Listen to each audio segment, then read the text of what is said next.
बात करेंगे आर्टिकल 17 के बारे में।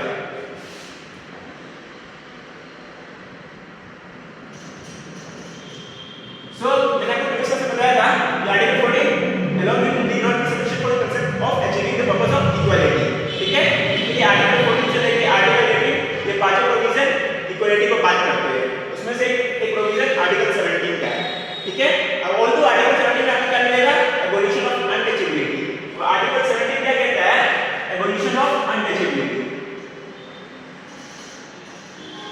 इसका स्टार्टिंग का वर्ड देखिए, ये सीधा बोल रहा है untouchability is abolished and its practice in any form is forbidden।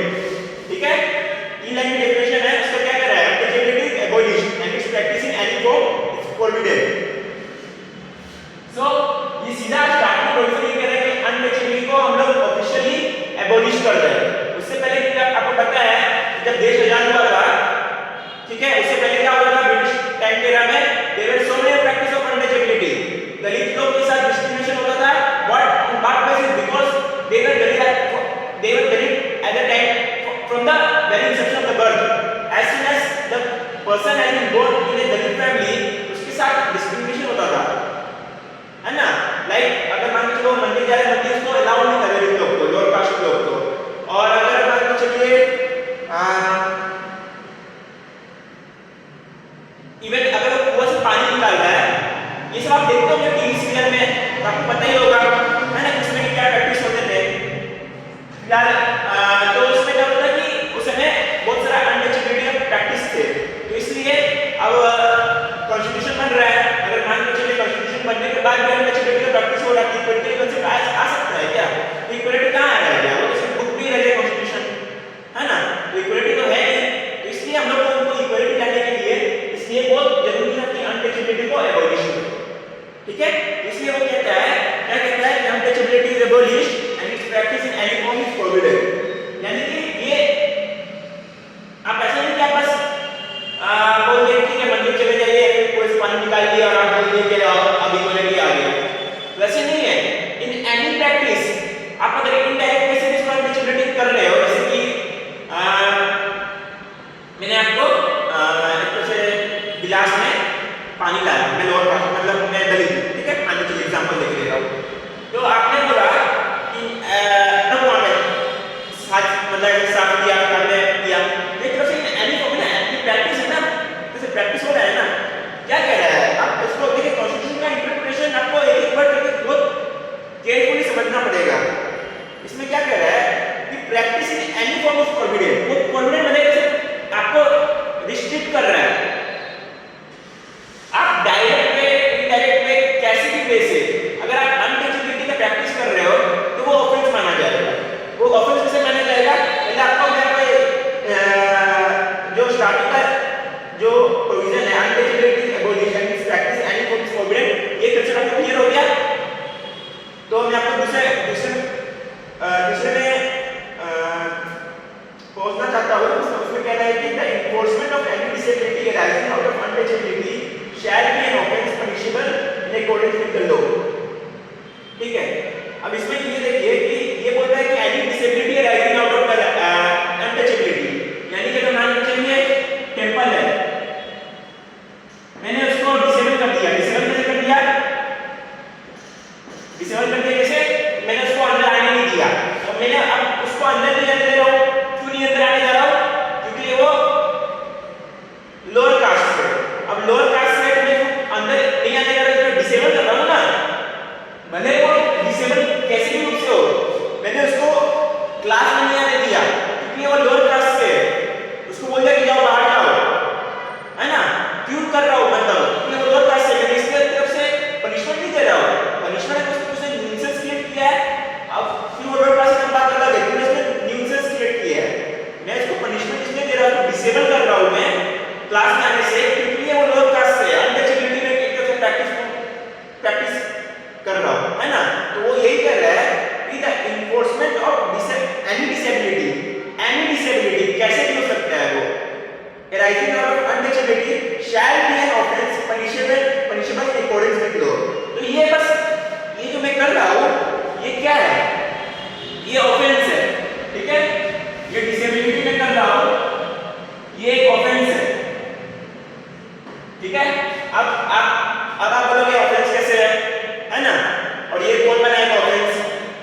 Close as approach to, ठीक है। अब article 35 clause as approach to कहता है for prescribing punishment for those act which are related to offence under this part, ये तो 2 कहता है। और ये क्या कहता है, parliament shall have and the legislature of the state shall not have the power to make laws, यानी कि ये जो पनिशेबल ऑफेंस है ये सिर्फ पार्लियामेंट बना सकती है। State legislature has got not any power to make laws for regarding punishment of the untouchability।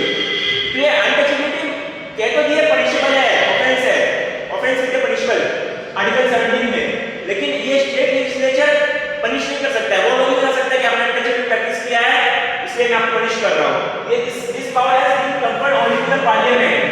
अगर इसके आप हिस्ट्री में जाना चाहोगे, जब 26 जनवरी 1950 को कॉन्स्टिट्यूशन बन के इफेक्ट में आ गया था, तो 1955 में अनटचेबिलिटी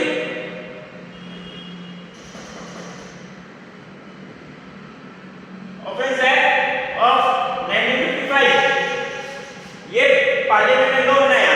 इसलिए लॉ बनाया अनटचेबिलिटी को खत्म करने के लिए, ठीक है। अब अनटचेबिलिटी को खत्म करने के लिए ये लॉ बना दिया।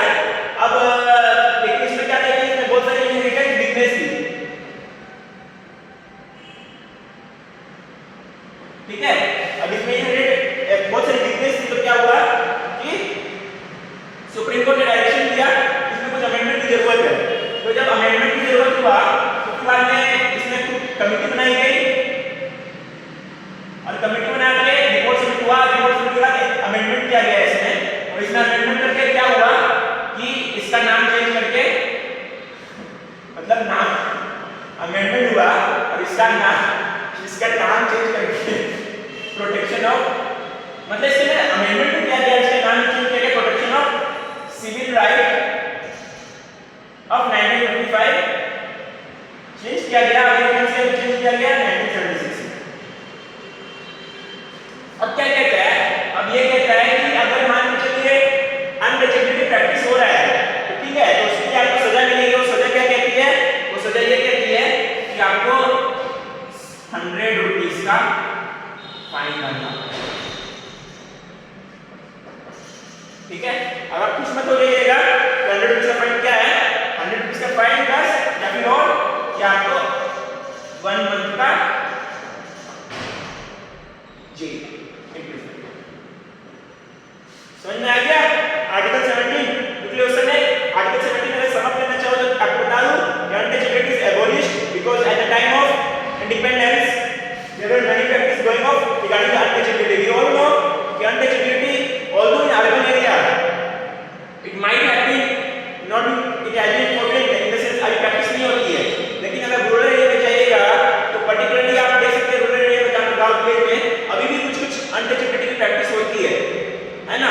तो फिलहाल अभी भी इस पे काम करने की जरूरत है। और